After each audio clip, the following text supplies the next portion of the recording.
At the start of the season, Ansu Fati got back from his loan spell at Brighton, and despite the many fans that doubted him, Hansi Flick actually believed in him. He still saw potential in Barcelona's number 10, and he was ready to give him a chance to prove himself. After the endless injuries that Ansu had been through, this seemed like the time for redemption. After all, he was still only 21 this summer. A lot of players haven't even broken through yet at that age. People had kind of forgotten him because other talents like Lamine Yamal had broken through in the meantime, but things were far from over for Ansu Fati. His redemption season was about to begin. Under Hansi Flick, it was well and truly time for Ansu to prove his doubters wrong. Well, we're now a couple of months into the season already, and Ansu Fati has done anything but proving himself. He's been nowhere near his actual best level whenever he's played, and he hasn't even had that many minutes at all. Many fans were hoping they could see the old Ansu Fati back this season, but instead we've been seeing what we feared the most. Ansu just isn't his old self anymore. On top of that, he has recently picked up a new injury that will keep him out for about 4 weeks. And in this video, we'll take a deeper look at why he might never reach his potential anymore. First of all, we have to talk about why Ansu Fati hasn't been able to play at his old level anymore. Because regardless of his recent injury, he just hasn't been able to actually prove himself in the first few months of the season. If you take a look at Ansu Fati in his first few seasons, there were some things that really characterized him. Explosiveness, sharpness, finishing, creativity, confidence. That was all that Ansu Fati was about. In his first ever season, he scored 7 goals in La Liga in 24 games. To put that into perspective, that's better than Lamine Yamal, who scored 5 goals in 37 games. Sure, Lamine Yamal is a completely different kind of player and he played way more games as well, but it does show you what kind of impact Ansu had. He didn't need a lot of opportunities to prove himself. Every time he entered the pitch, Barcelona suddenly looked more threatening in attack. As a matter of fact, he scored a lot of his goals coming on as a substitute. He didn't need to adapt, he didn't need rhythm, he just had the talent and intuition to make the difference for Barcelona. And that's the worrying part.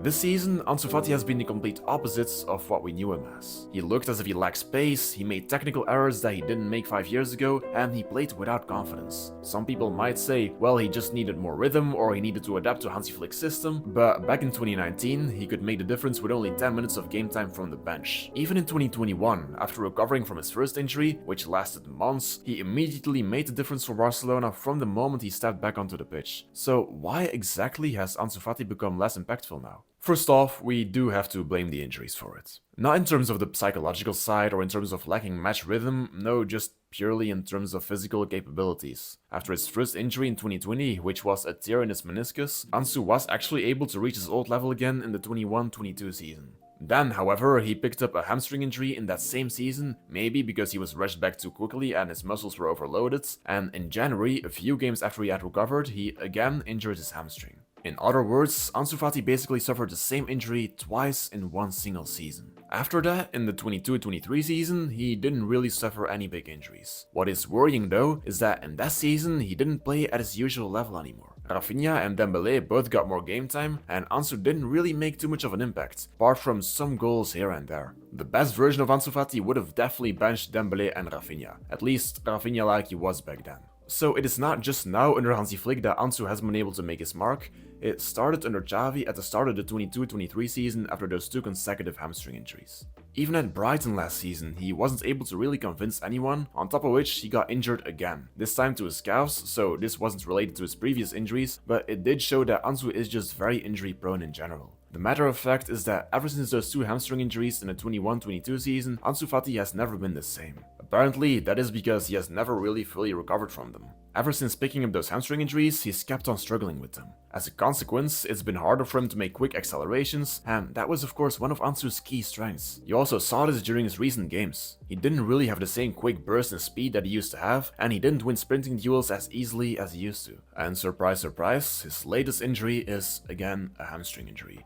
It's really the hamstring injuries that have wrecked Ansu Fati's career. His first ever injury in 2020 was one to his meniscus, but he might have been rushed back too quickly, meaning that his legs weren't in top condition yet, and that might have been the reason for his first hamstring injury in 2021. And he might have been rushed back too quickly after that one as well, resulting in another hamstring injury in early 2022. So it is really in the 2021-2022 season that everything went wrong for Ansu Fati. He's already injury prone in itself, but on top of that, his recovery just wasn't managed in the right way, and now he is still feeling the repercussions of that with his latest setback. However, there is more to it. Physical injuries are the main reason why Ansu Fati isn't his old self anymore, but we shouldn't underestimate the psychological effect of all that time spent on the sidelines. Back in 2019, one of Ansu's main assets was his confidence. He didn't care about making mistakes. He played with more confidence than most of Barcelona's veterans. That's what made him impactful. He tried things that others didn't. So if you take away that confidence, Ansu is just a completely different player. When he was out injured, he saw other young talents like Alejandro Balde, Ilaix Moriba, Gavi, Nico Gonzalez and Lamine Yamal break through, while he just had to sit there and wait. Not to mention the fact that he received Messi's shirt number 10.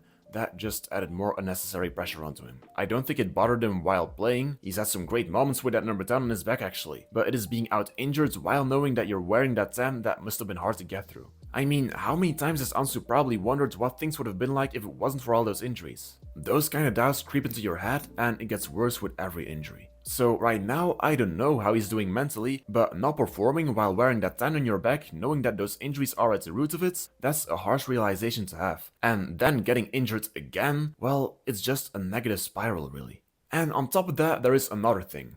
Barcelona just don't really need Ansu Fati right now. Our attack is literally better than it ever was under Guardiola or Luis Enrique, at least from a statistical point of view. Rafinha, Lewandowski and Lamine Yamal, they form a perfect trident. Rafinha and Lewandowski are very dynamic and make a lot of runs, while Lamine Yamal has creativity to make use of that. Against Real Sociedad, we saw what happens if you take away Lamine Yamal from that front three. There's just less chances being created. Now, that doesn't mean that Lamine Yamal always has to play, and a lot of players just had a bad day as well. The matter of fact is that this front three works perfectly, so that means that Ansu Fati won't really receive a lot of opportunities. This is not the main reason why he hasn't been performing though, because back in the day, one cameo from the bench was enough for him to make the difference, so his injury problems are still at the root of everything, but with more game time, it could have maybe been easier for Ansu Fati to leave his mark as well. Because of how good Barcelona's current attack is, Ansu has just had very few opportunities to prove himself. And you know what's the most frustrating part about all of this? Ansu Fati is actually perfect for Hansi Flick's system. If you take a look at Ansu's profile, you see that he's direct, he's dynamic, he's great at link-up play, his finishing is great, he could perfectly play in that role that Rafinha is currently playing in. These two have the same kind of profile really. Rafinha is of course a great player and he's had a world-class season thus far, but he is 6 years older than Ansu. On top of that, one of the main reasons why he's been this good is because Barcelona have the creative players to get the best out of his dynamic way of playing.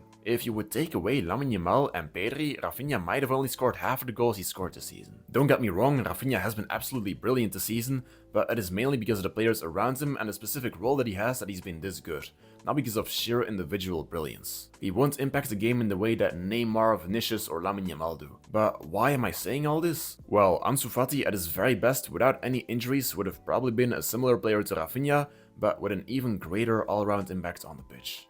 In a world without injuries, Ansu Fati would have been that player at left wing right now, and he would have been lethal. Him and Lamine Yamal together could have been the perfect combination of creativity and output. Now in reality, Rafinha fulfills that role, and he does so absolutely brilliantly. But Ansu Fati without any injury history would have just been a more complete version of him with a higher ceiling. I don't want to discredit Rafinha here, it's rather just that Ansu Fati could have been that good. And Rafinha's current form gives us some sort of idea of what Ansu Fati at his best would have looked like under Hansi Flick. But maybe we're just jumping to conclusions too early right now. It is still only November, we're just 2 months into the season, and who knows what Ansu Fati can still mean for Barcelona.